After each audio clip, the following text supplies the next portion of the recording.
Olá! Estatísticas mostram que a discriminação racial ainda é um problema crônico das políticas sociais no Brasil. O Universo Acadêmico vai falar sobre o tema e mostrar as atividades relacionadas ao mês da consciência negra na Universidade Franciscana. Essa edição do programa também explica como as pessoas podem participar da sexta capacitação aos cuidadores dos portadores da doença de Alzheimer, promovida pelo Grupo Amica. O Universo Acadêmico, que começa agora, também vai mostrar mais uma etapa das atividades do mês do empreendedorismo na UFN. Desemprego, criminalidade, política e, sobretudo, a formação educacional expõem uma constante desigualdade imposta ao negro no Brasil. Em 20 de novembro é celebrado o Dia da Consciência Negra e, apesar de vivermos num mesmo país, basta observarmos as estatísticas para perceber que as comparações entre brancos, pardos e negros desanimam até os mais otimistas com as igualdades sociais. O Universo Acadêmico recorre ao tema para analisar que Brasil temos de verdade quando a consciência negra, ou ao menos ela tenta ser, a protagonista social de uma nação. Comigo aqui no estúdio da UFN TV, o professor Leonardo Rem, professor do curso de História da UFN, e também a acadêmica do curso de Psicologia da Universidade Franciscana, a Alice Carvalho. A Alice também integra o movimento coletivo Juventude Negra Feminina de Santa Maria. Sejam muito bem-vindos, vou pedir licença para vocês para me sentar para a gente conversar aqui. E eu começo perguntando para vocês, fazendo na verdade uma análise, Nós vivemos num país de desigualdades, E essa desigualdade, ela existe de fato, economicamente, a partir do momento em que nós temos ricos e pobres, Ela existe também intelectualmente, a partir do momento em que nós, infelizmente, ainda temos analfabetos e pessoas instruídas. E ela existe sob o ponto de vista racial também, professor e Aline, quando nós temos, infelizmente ainda, essa questão da discriminação racial. Se nós fôssemos fazer um apanhado de tudo isso, o Brasil, infelizmente, ainda é um dos países com mais desigualdades, sobre todos os pontos de vista, sejam econômicos, educacionais, raciais também. Como é que nós podemos mudar isso? Já que nós estamos no mês da consciência negra, Novembro tem esse caráter, principalmente por conta do dia 20 de novembro, que é o Dia Nacional, da consciência negra aqui no Brasil. Como mudar isso? Infelizmente, a gente não consegue, professor. Apesar de passados aí, nós já temos quase uma década e meia, de Dia da Consciência Negra estabelecido como lei aqui no Brasil, mas a gente não muda isso. Por que isso se perpetua? Seja bem-vindo ao Universo Acadêmico. Obrigado pelo convite. Isso demanda uma mudança cultural. Mudanças culturais, elas sempre são lentas, ou tendem a ser lentas, vagarosas. Mas eu penso assim que, em muitos sentidos, a gente está, até agora, no caminho certo, digamos assim, A lei, como a própria instituição do Dia da Consciência Negra, as leis de 2003, que previam e obrigam a se trabalhar questões relacionadas à história africana, à história afro-brasileira nas escolas, amplificadas pela lei de 2008, que também prevê o trabalho de questões indígenas. Então, tudo isso trouxe uma certa melhora, mas muito vagarosa. Esses dias eu lia uma reportagem da BBC a respeito do disco Sobrevivendo no Inferno, dos Racionais MCs, um disco lá da década de 90, que algumas músicas eles apresentam estatísticas a respeito da população negra naquele momento histórico, Sim. Em geral, sim, grande parte delas continua mais ou menos na mesmo patamar hoje em dia, que tem a ver com os índices de desigualdade, de violência policial, etc., dos negros serem muito mais visados pela polícia, mas alguns índices melhoraram, como, por exemplo, o acesso ao ensino superior, que, se não me engano, estava na casa dos 2%, 2 a 3% na época, e hoje em dia chegam a 20 e poucos por cento, se não estou enganado, quase 30%. Então, uma melhora substancial. Então, essas políticas públicas, como a política de cotas, essas leis que eu fiz referência, e o próprio trabalho com a conscientização via escolas, via meio de comunicação, sem desconsiderar a repressão através das leis mesmo, que são importantes, trouxeram uma certa melhora. Não sei como vai ficar daqui para frente, mas até então houve uma certa melhora em alguns índices. Precisamos avançar muito, com certeza, né? Nós vamos verificar essa questão das estatísticas, professor. Daqui a pouco nós temos alguns dados para mostrar no universo acadêmico, para vocês aqui também, justamente para a gente analisar esse panorama. Mas estendo a pergunta para você também, Alice Carvalho, que é acadêmica do curso de Psicologia aqui da Universidade Franciscana, integra o movimento coletivo Juventude Negra Feminina de Santa Maria.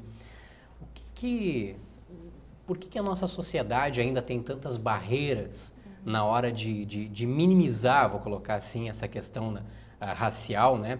E eu até aproveito para colocar a tua situação, porque você representa né, uma classe, digamos assim, né, de negro, por exemplo, que teve acesso à universidade, que conseguiu, de certa forma, buscar os direitos. Mas o fato de ser mulher, o fato de ser negra, né, isso impôs, né, um ritmo para ti, uma busca, uma luta constante de direitos, que eu acredito que, de certa forma, também auxiliou você a chegar à universidade. Mas é por esse motivo também que eu quero perguntar para você, por que, na tua opinião, a sociedade brasileira como um todo ainda enfrenta tanta barreira, tanta resistência quando o assunto é minimizar ou, enfim, anular uma questão de discriminação racial?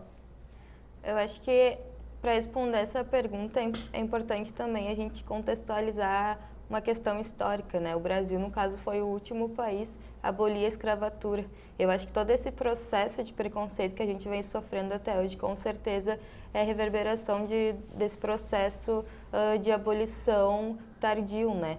E eu acho que a gente tem que entender também que, para a negritude, há um processo necessário de trabalho de base, da gente entender o que de fato significa ser negro, né, de uma forma positiva, justamente trazer essa consciência negra, né, que a gente fala, e aí a partir disso trazer a valorização da nossa história, né, nossa real história contada por nós mesmos, né, a gente ser agente da nossa própria história e não pelo viés da branquitude. Eu acho que também essas políticas públicas que o professor citou é muito importante para que as pessoas compreendam a história de fato e a partir disso elas possam fazer essas mudanças, né? Que elas se responsabilizem por todo o processo histórico que houve no Brasil e que hoje elas, de certa forma, carregam privilégios por conta dessa história, né? Eu acho que a partir do momento que a branquitude, no caso, ela consegue entender esse processo, consegue entender a necessidade da mudança da estrutura da sociedade, a gente consegue fazer com que as coisas vão se modificando, né?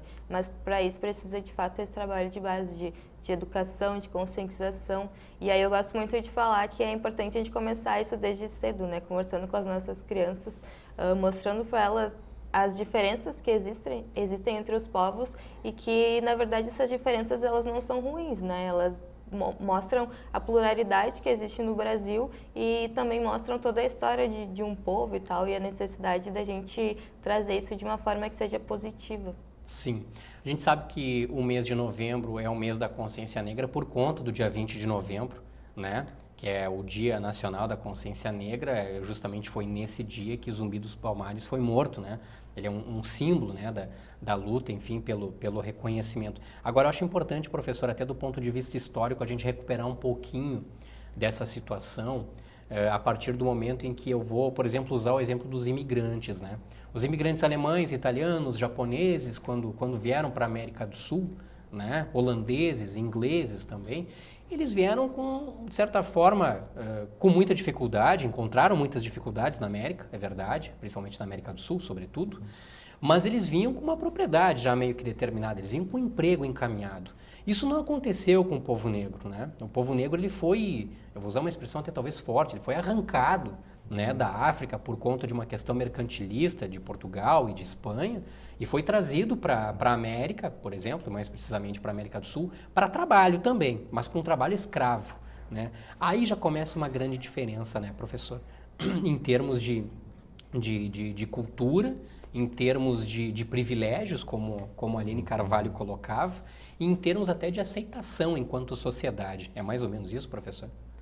Com certeza, Giareta. Eles não vieram para cá como imigrantes, eles vieram para cá forçadamente, tirados das suas vidas na África e vendidos como mercadorias, trazidos forçadamente para cá. Isso não significa que, chegando aqui, eles não passaram a desenvolver, a ter uma continuidade cultural, hábitos e costumes, parte da cultura africana permanece aqui e parte é modificada. Isso não significa que tudo tenha se perdido, né? Mas eles vieram para cá de maneira forçada. Eles não vieram fazer América, como era a expressão corrente no século XIX para os imigrantes europeus que estavam numa situação de dificuldade.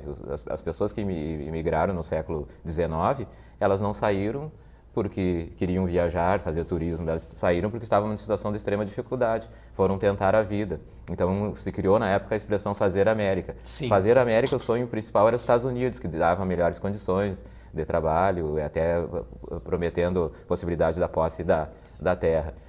O Brasil, por exemplo, era um prêmio secundário, digamos assim, não era o principal foco.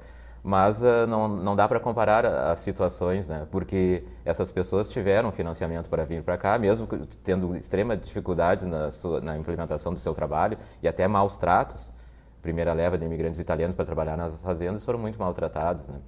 Mas eles, pelo menos, eles tiveram uma infraestrutura básica para iniciar a sua vida. Sim.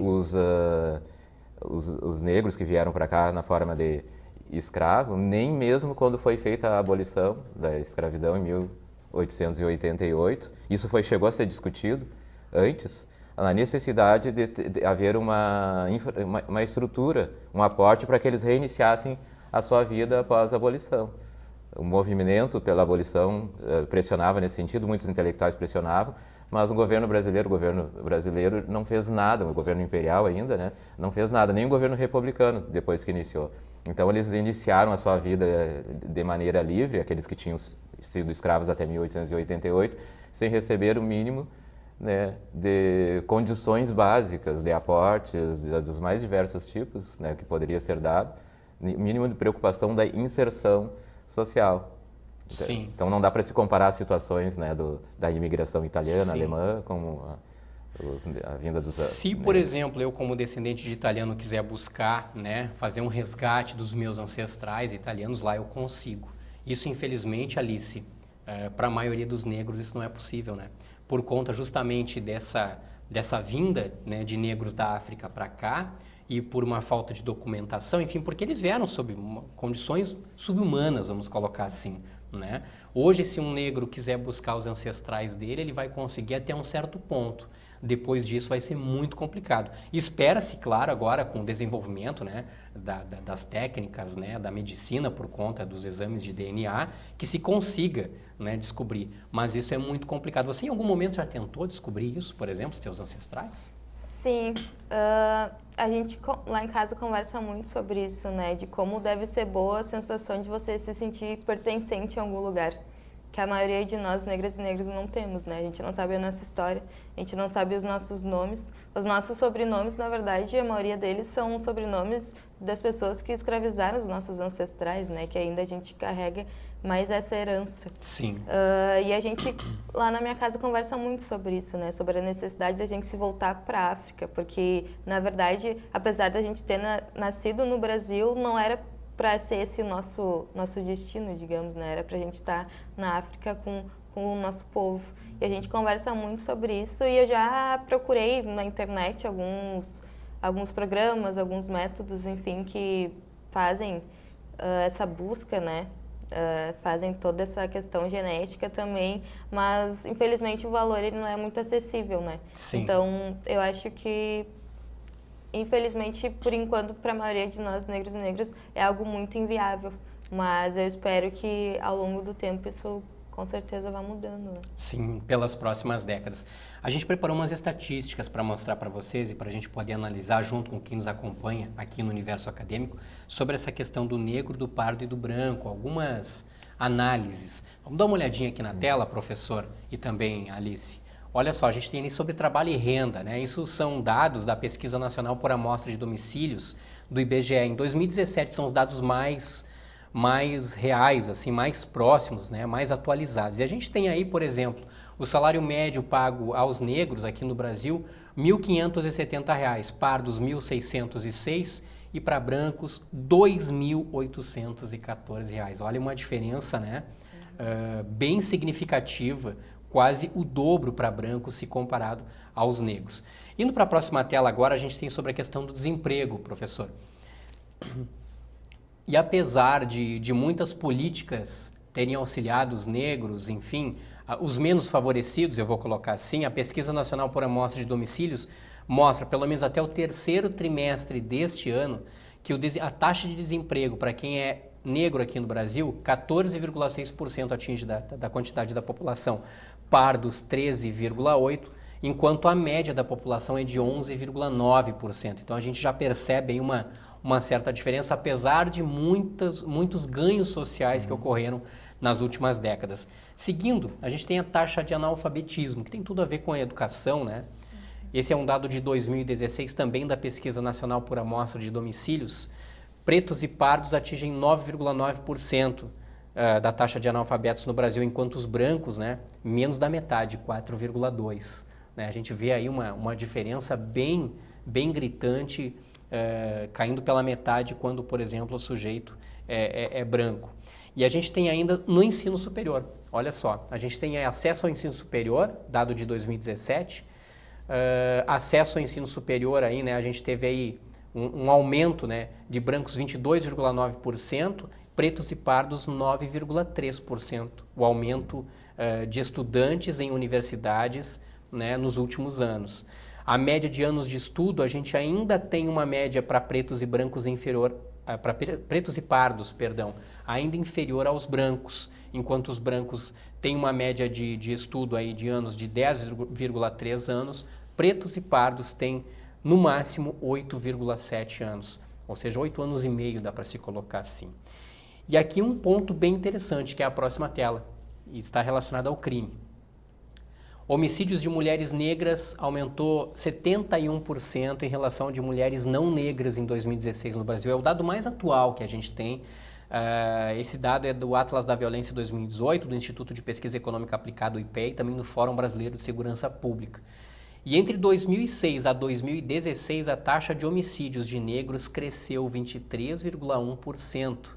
A taxa de homicídios entre os não negros caiu 6,8%. Ou seja, a gente tem aqui dados que mostram bem essa questão da discriminação, né?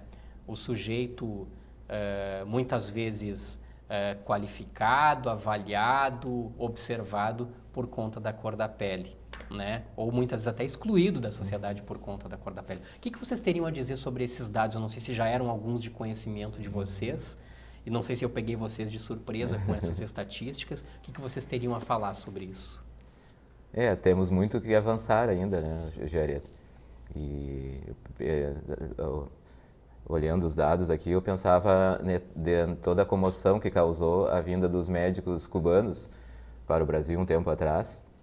E uma das questões evidentes que ficou de reação em setores muito conservadores na sociedade, setores conservadores quer dizer racistas, né, da sociedade, em relação ao choque que causou o fato de grande parte deles serem negros, né?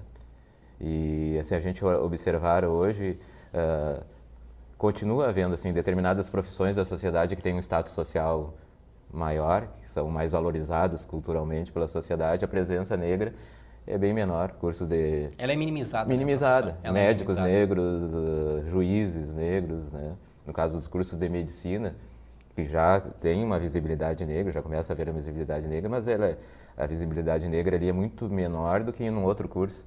Talvez do curso de psicologia, do curso de história, muito Sim. menor, então é muito mais difícil. Sim. Então há ainda barreiras muito sólidas, né? Difícil de transpor, né? Essa filtragem da sociedade. Não se encontram mais anúncios como, ou pelo menos assim em grande medida, anúncios como exigência de boa aparência, que era uma maneira de tu excluir nos anúncios de emprego, na década de 80, até década de 90, eu me lembro isso, né? Excluir as pessoas negras uma espécie de mensagem subliminar, né? Hoje já não é tão frequente, apesar de que aparece ainda. Mas ainda há muito que avançar, né? Esses dados mostram isso. Né? Sim. Para você, Alice, como é que foi justamente receber esses dados? Eu não sei se alguns já eram do teu conhecimento ou se foi surpresa também para você perceber isso. Os dados sobre as mulheres negras era um dado que eu já tinha conhecimento, mas acho que para qualquer pessoa negra que acaba se deparando com esses dados. É algo muito impactante e ao mesmo tempo muito triste, né? Porque você fica sem saber quando que você também pode virar uma estatística, né? Sim. Eu acho que esses dados mostram a importância da gente discutir racismo institucional também. Porque quando a gente fala de analfabetismo, quando a gente fala da questão da criminalidade, né? Quando a gente fala da questão do homicídio, a gente está falando de instituições do Estado, né? Instituições do Estado que estão a serviço de uma política que, infelizmente, criminaliza o nosso povo e que também acaba exterminando ele de alguma forma, né? Então, acho que é importante a gente discutir a questão do racismo institucional para justamente tentar transpor essas barreiras que o professor acabou citando aqui. Sim. A gente chega, na verdade, no ponto sobre a questão da consciência negra também. Que consciência negra é essa que tenta se colocar, tenta se refletir na sociedade brasileira a partir de uma lei que institui o Dia Nacional da Consciência Negra desde 2003, né? Isso já ocorre aqui no Brasil, se não estou enganado. Por favor, me corrijam. Mas, mais ou menos nesse período, né? Qual é essa consciência negra? Eu começo perguntando para Alice. Que se busca, Alice?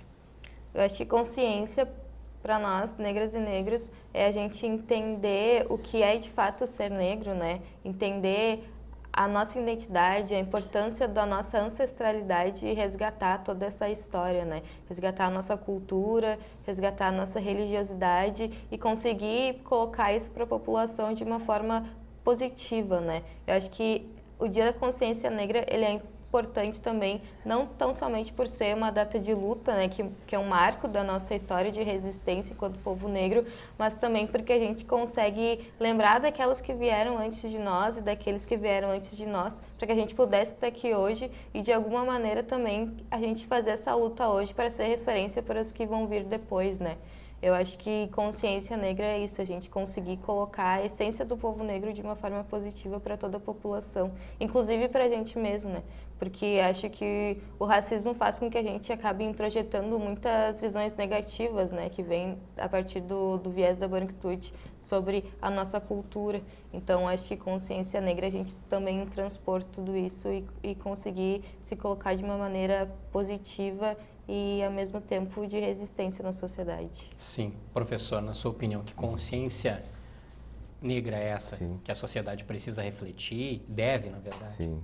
É difícil complementar a resposta da Alice, né? Perfeita, né? Sim. É a valorização da cultura negra, né? Isso que ocorreu principalmente a partir da década de 60 nos Estados Unidos, movimentos Black Power, Black is Beautiful, teve uma influência no Brasil, movimentos pela descolonização da África, na década de 60, também tem uma influência no Brasil.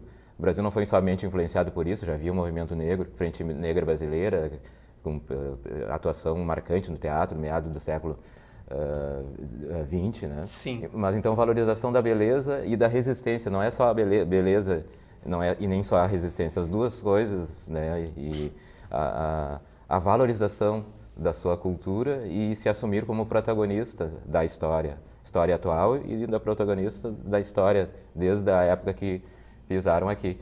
E isso inclui valorizar, por exemplo, a história negra, já que a gente está em Santa Maria, a história negra em Santa Maria. Saber que nós temos um bairro aqui, na época que existia uma espécie de apartheid social não oficial no Brasil, apartheid racial, como nos Estados Unidos, mas esse era o bairro negro de Santa Maria, o bairro Rosário, o bairro Bonfim, que tem uma história riquíssima de movimentação social, cultural. Há trabalhos de pesquisadores aqui em Santa Maria sobre isso, há o trabalho da mestre em História Franciele Oliveira a respeito do Clube União Familiar, Sim. há trabalhos sobre o Clube 13 de Maio e outros diversos tipos de trabalho, documentários a respeito do Ney Delgum, então valorizar essas questões e ver isso como algo positivo, né? Então eu vejo isso que é consciência negra e que termina influenciando a sociedade como um todo, coletivamente, não somente as pessoas com ascendência negra, toda a sociedade. Perfeito. Bom, a Universidade Franciscana realizou algumas atividades, professor, também Alice, a respeito, né, do Dia da Consciência Negra. E a gente começa mostrando imagens aí das celebrações ao Dia Nacional da Consciência Negra, né, que reuniram os cursos de licenciatura no Conjunto 1 da Universidade Franciscana. A gente está vendo as imagens aí, ó. O momento cultural Africanidades ocorreu ontem, né, ofereceu música e também uma oportunidade para que as pessoas pudessem conversar sobre o mês da consciência negra. A cantora Ariane Teixeira de Lima e o violonista Luiz Felipe Duarte se apresentaram.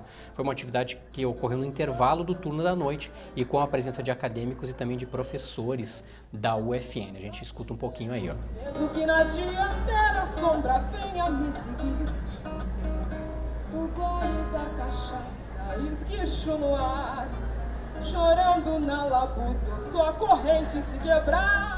Podemos observar a presença do professor Leonardo ali, né, professor, acompanhando. Como é que foi essa atividade aí, professor, se a gente fosse definir ela?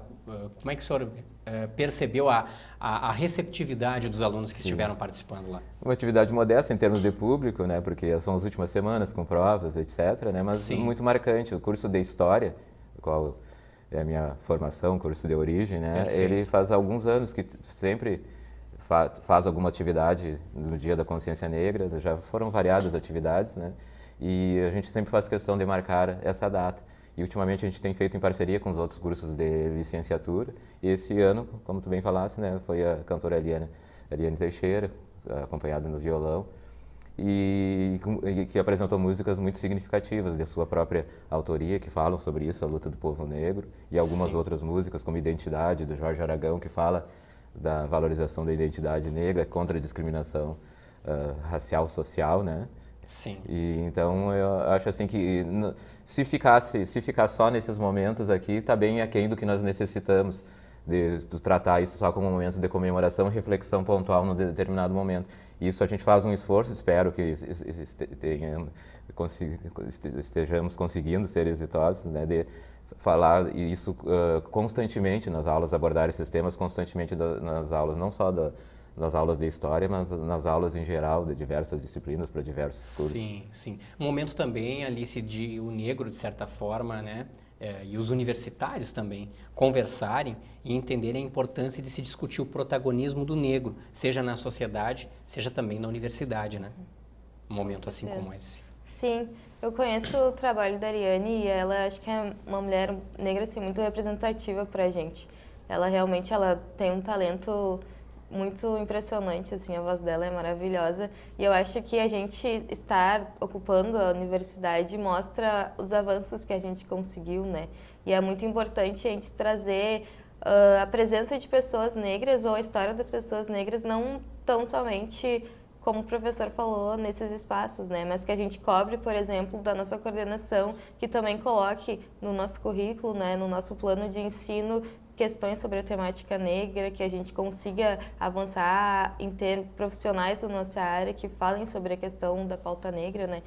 Eu sou da psicologia e eu vejo muita necessidade de a gente tratar a questão racial e os efeitos psicossociais do racismo, sabe? Eu acho que esses movimentos que a gente faz dentro da universidade, eles também são muito importantes para a mudança que a gente quer, né?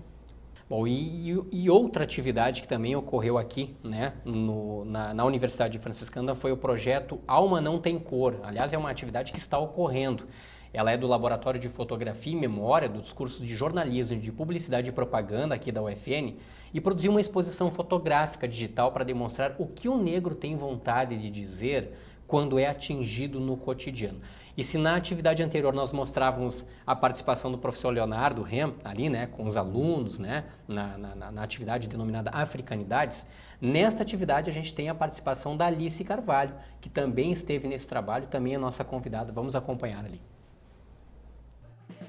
Uma ideia simples, mas carregada de significados. Eu pensei que a gente poderia fazer uma exposição com frases das próprias pessoas negras, do que elas queriam falar para as pessoas. A voz veio através de 16 fotos de pessoas que já sofreram algum tipo de preconceito.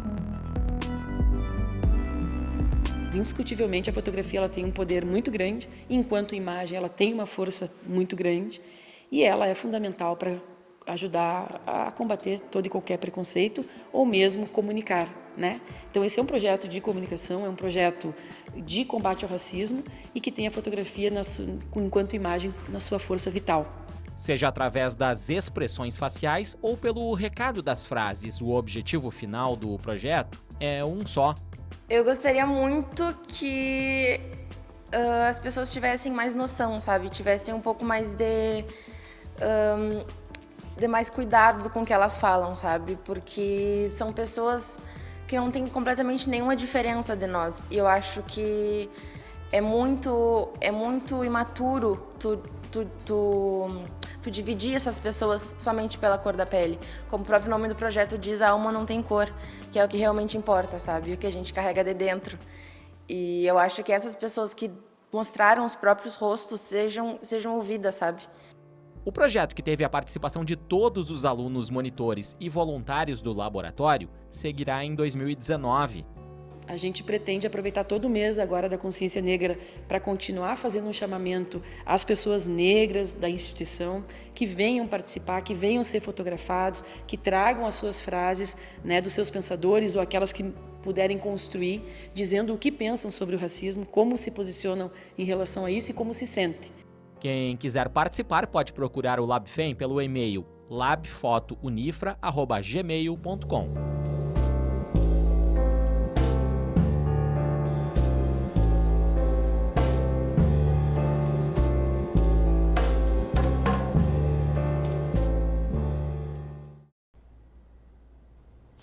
Tá aí, como é que foi para você, Alice, participar dessa atividade, uma atividade que ainda está ocorrendo aqui na Universidade Franciscana? Sim, eu acho que foi um momento bem bonito, porque a gente conseguiu reunir a boa parte de estudantes negras e negros aqui da UFN, e foi engraçado também, porque a gente não tinha se visto até então, né? Somos poucos e acabou que nesse período que a gente está na graduação, a gente não conseguiu muito se identificar, né, pelos corredores. Então, acho que foi um processo bem bacana de identificação, de representatividade. E eu acho que para muitos que participaram também foi um momento de alívio, de poder colocar em palavras, né, de algum modo, alguns sentimentos que, desde que aconteceram diversas situações na nossa vida, é algo que a gente acaba carregando. Sim. Para encerrar esse nosso bate-papo sobre consciência negra, eu acho que além de igualdade, de certa forma a gente pode exigir da sociedade tolerância? Com certeza, né? Acho que uma coisa leva a outra, né? A busca pela igualdade, a tolerância, a aceitação, o respeito, a empatia, tu considerar o outro como um ser humano. Isso é uma discussão que no mundo ocidental começa lá no início da Idade Moderna, ou talvez antes disso, mas pelo menos se aprofunda do início da Idade Moderna. E é impressionante como há muito que avançar hoje em dia. Então, tu aceitar o outro como ele é, ter a capacidade de te colocar no lugar da outra pessoa. Isso é um princípio básico de convivência social, deveria ser um princípio básico de convivência social, mas falta muito ainda, né, para isso na sociedade. É importante que as pessoas que têm essa consciência influenciem, cobrem das outras esse tipo de posicionamento e terminem influenciando as outras, né? Aquela história do ninguém solta a mão de ninguém serve para isso também, correto, né? Então, tu saber proteger as outras pessoas que estão na situação, né, de iminência de perigo, de violência, etc., né? E forçar a mudança na sociedade em relação a isso. Né? Sim. É tolerância, principalmente também, Alice? Acho que sim, acho que respeito, né, e entender o outro como um sujeito detentor de direito, independente de qualquer circunstância, são princípios básicos que deveriam estar no nosso cotidiano, né? A gente colocar o outro como sujeito, né, e não como um objeto, que é muitas vezes o que o racismo acaba fazendo. Então, eu acho que a partir desses princípios que a gente consegue chegar numa sociedade mais justa, igualitária e radicalmente democrática também, que acho que são os princípios básicos do movimento negro. Sim, e para qualquer país, para qualquer período da humanidade que se diga isso. Quero agradecer a presença do professor Leonardo Rem, professor do curso de História aqui da Universidade Franciscana, e também da Alice Carvalho, acadêmica do curso de Psicologia aqui da UFN. Muito obrigado por estarem conosco aqui e participarem do universo acadêmico sobre o assunto consciência negra. Eu que agradeço, obrigado. Agradeço o convite Até a próxima também. oportunidade. A seguir, a Universidade Franciscana recebe inscrições para os programas de pós-graduação, mestrado e doutorado e para os cursos de especialização na modalidade EAD. O universo acadêmico também explica como as pessoas podem participar da 6ª capacitação aos cuidadores dos portadores da doença de Alzheimer, promovida pelo Grupo Amica, e como foi mais uma atividade do mês do empreendedorismo na UFN. Nós já voltamos.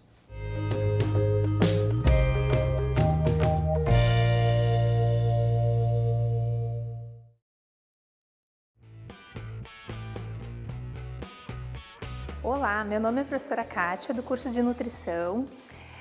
Eu vim falar um pouco para vocês sobre o curso de Nutrição da nossa instituição. O aluno aqui, ele vai ter a oportunidade de estudar várias áreas do curso, entre elas a área da nutrição clínica, tecnologia de alimentos, alimentação esportiva, serviços de alimentação, saúde coletiva. Vai ter a chance de conhecer todas essas áreas em diferentes disciplinas e diferentes formas de aprendizado, onde a gente tem tanto as aulas teóricas como as aulas práticas, que permitem ao aluno ter um conhecimento geral de todo o curso. E o aluno saindo do curso, após a sua formação, ele vai poder trabalhar em diversos setores. Muitas vezes a gente pensa que o nutricionista vai trabalhar apenas na nutrição clínica, mas ele pode trabalhar tanto na clínica, como em indústrias de alimentos, como em unidades de saúde, em prefeituras, em escolas. Então são diversas áreas, é um mercado bem amplo de trabalho, em restaurantes, onde o aluno pode estar aplicando todos os seus conhecimentos adquiridos durante o curso. Sou a Daniele, estou no 6º semestre do curso de nutrição. E estou super empolgada porque cada vez mais eu fico apaixonada pelo curso, né? Porque ele sempre, desde o primeiro semestre, abriu muitas possibilidades para os alunos. Então, para a gente poder ver as várias áreas que estão surgindo no campo da nutrição e acabar decidindo melhor o que se encaixa mais no nosso perfil, né? E mais para o 6º semestre, agora a gente está tendo um estágio onde tu tem a possibilidade de cada dia tu te deparar com situações diferentes, pessoas diferentes, e que tu tem que aprender a lidar com elas. E isso é muito gratificante quando tu recebe o retorno dessas pessoas e o carinho que tu sente por elas. Isso só faz aumentar ainda mais o carinho que eu sinto pelo curso. Eu espero no futuro poder ter sucesso na área que eu pretendo seguir, que no caso eu pretendo fazer concurso para as Forças Armadas. Então, ainda estou decidindo, eu pretendo seguir a área da docência e espero me encontrar nisso e cada vez mais que esse amor pela nutrição só cresça.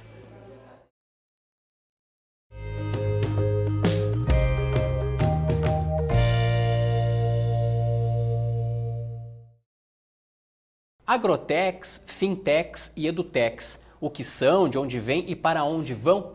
Esses foram os temas do painel que marcou a terceira atividade do mês do empreendedorismo na Universidade Franciscana. Na mesma noite, a UFN promoveu dicas sobre como os microempreendedores individuais, também conhecidos como MEIs, podem manter e ainda expandir o próprio negócio. Quase todo mundo tem a ideia de abrir uma empresa depois de formado, né? Ou pelo menos entender um pouco sobre administração, sobre empreendedor mesmo, né? Então, eu acho que esse seria o foco principal, assim, sabe? Aprender a empreender mesmo. Empreender é o sonho de muita gente e as startups têm levado jovens formados a colocar em prática essa vontade. Ter uma solução inovadora para um problema ou um modelo diferente de negócio é o primeiro passo. Tem muito claro que eu preciso estar resolvendo alguma dor. E para resolver uma dor, eu vou desenvolver um remédio, vou desenvolver uma solução para essa dor. E aí o aluno que quer sair, quer desenvolver alguma coisa, ele tem que identificar uma oportunidade, identificar essa dor. Que dor essa startup vai estar resolvendo, né? Então a gente precisa passar essa mensagem pro aluno, né? Que é bem importante para ele não estar inventando nada da sua cabeça. Então como é que tu vai identificar essas dores, né? É conversando com o empresariado, é conversando com o mercado, é participando de eventos, identificando oportunidades para que tu possa transformar nisso um negócio. Durante o painel, o também administrador de empresas e especialista em marketing falou sobre oportunidades dentro da área de educação. Já são mais de 400 startups no Brasil empenhadas em melhorar o ensino. A tecnologia não para de tentar facilitar e qualificar o aprendizado.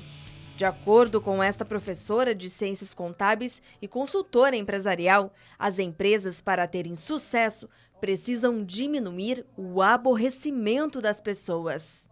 Principalmente aquelas coisas chatas que ninguém quer fazer. Então eu terceirizo e isso tem uma grande chance de ter escalabilidade, né? E as fintechs, elas são então mais direcionadas para o setor financeiro, gestão financeira, crédito, meios de pagamento, contabilidade, né? E eu diria o seguinte, no Brasil nós temos uma gama de oportunidades porque todo mundo sabe que nós somos extremamente burocráticos nessa área, né? Então, se tem muitas dores, nós temos muitas oportunidades. Pede teu cartão, tu cancela teu cartão, tu aumenta teu limite, tu controla teus gastos, vê teu extrato sem falar com ninguém, muito rapidamente. Então, diminuiu uma grande dor das pessoas, tá? Este engenheiro mecânico e empresário afirma que devido ao aumento do consumo de alimentos no mundo e, consequentemente, da tendência de maior produção, o setor agro é um dos mais promissores, além de ser vantajoso por movimentar grandes cifras. E o Brasil é o celeiro do mundo, tem uma área cultivável muito grande, tem um solo muito bom, tem um clima favorável.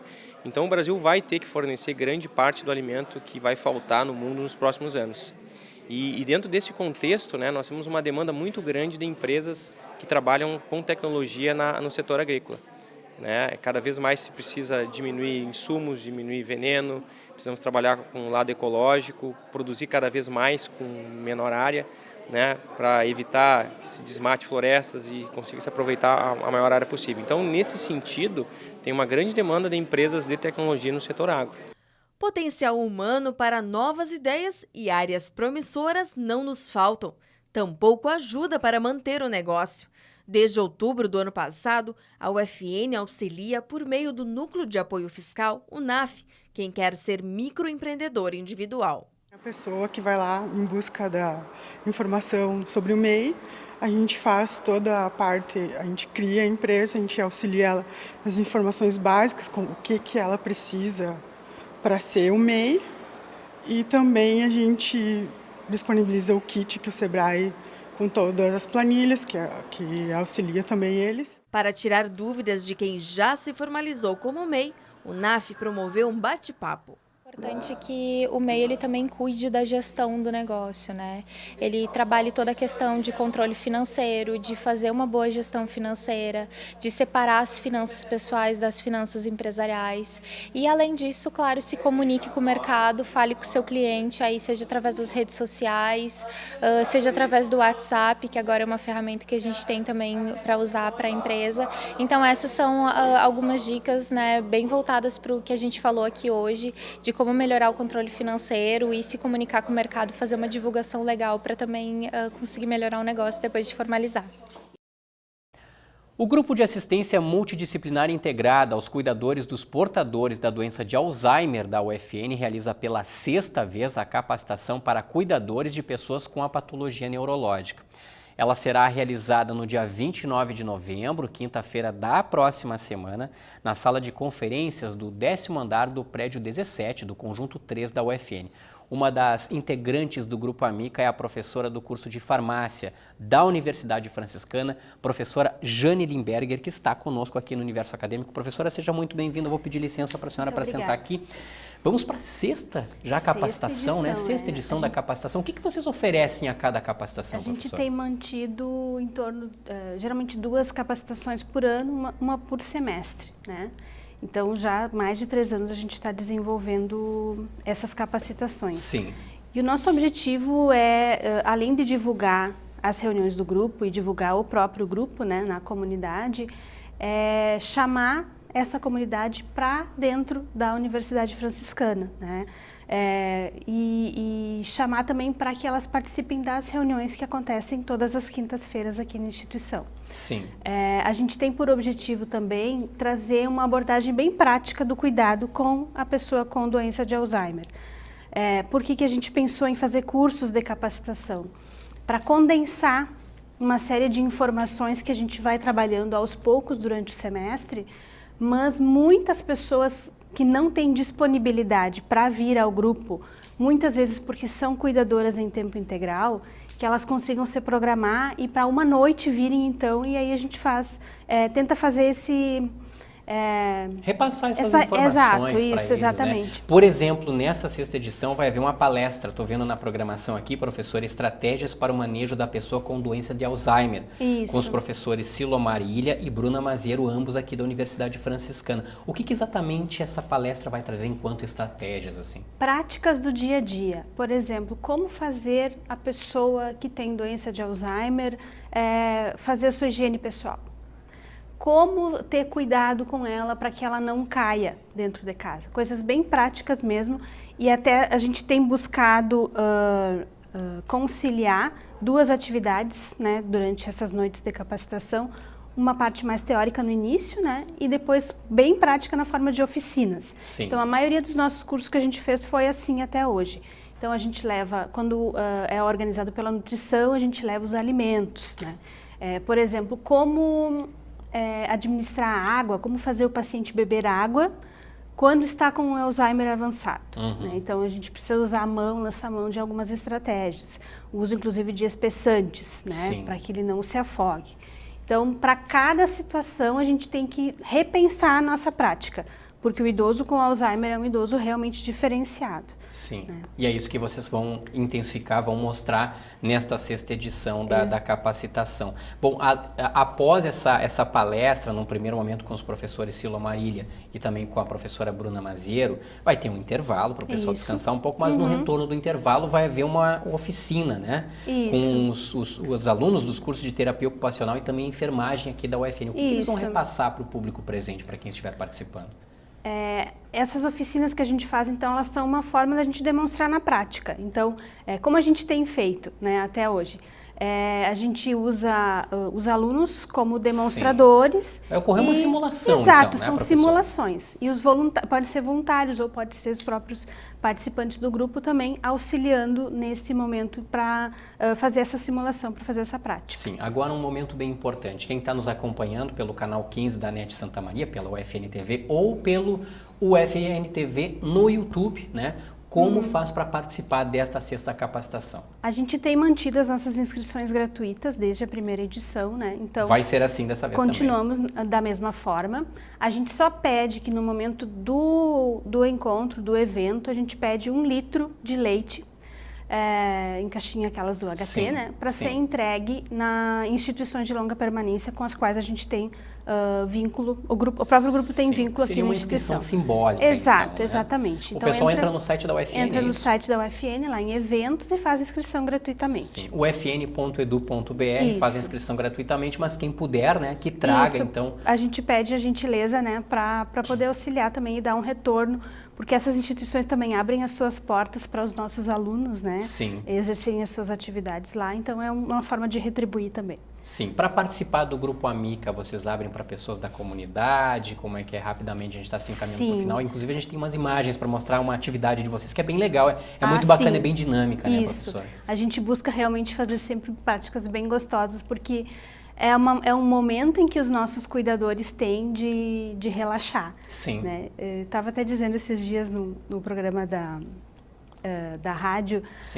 que uma cuidadora mencionou que ela conseguiu organizar a semana dela para que o dia de folga dela fosse na quinta e que ela pudesse participar do grupo. Então a gente, além de ter essa questão do conhecimento, né, de compartilhar, a gente também tem que trazer um ambiente leve e agradável para essas pessoas, que é uma forma também que elas têm de sair das suas rotinas e pensarem, fazerem outras atividades, né? Sim. Nós nos reunimos enquanto professores e alunos todas as quintas-feiras, às 17 horas aqui no prédio 16, na sala 419. Do conjunto 3 da UFN. Isso. E com os cuidadores nós nos reunimos quinzenalmente, a gente tem uma agenda no início do semestre que a gente repassa para todos. E as nossas bolsistas, os nossos bolsistas, toda semana fazem o convite ainda, reforçam o convite, dão uma ligadinha, os cuidadores lembrando do encontro, né, para esses horários que a gente tem, né?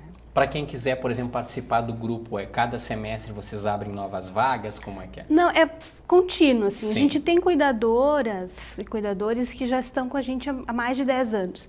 Tem uma senhora, inclusive, que eu vi ali no vídeo, o familiar dela até já faleceu, que ela cuidava, mas ela continua vindo, porque é uma forma que ela tem de se manter informada para o dia que ela precisar de cuidado ou para o dia que um outro familiar dela precisar de cuidado.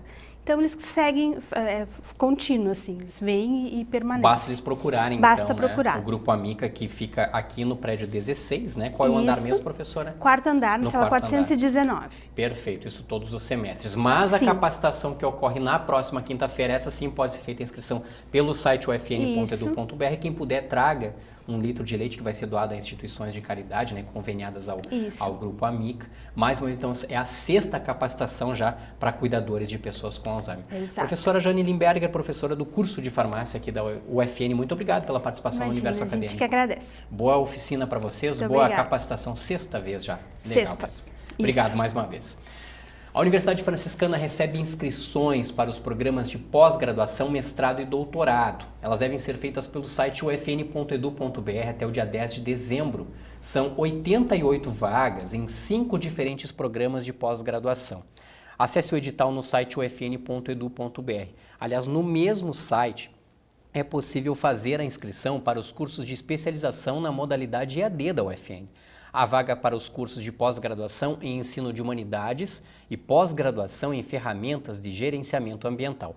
Os candidatos devem se inscrever até o dia 5 de fevereiro, também no site ufn.edu.br.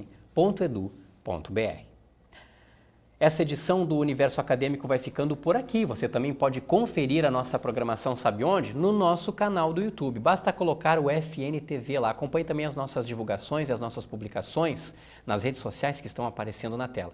Um grande abraço a todos e até mais.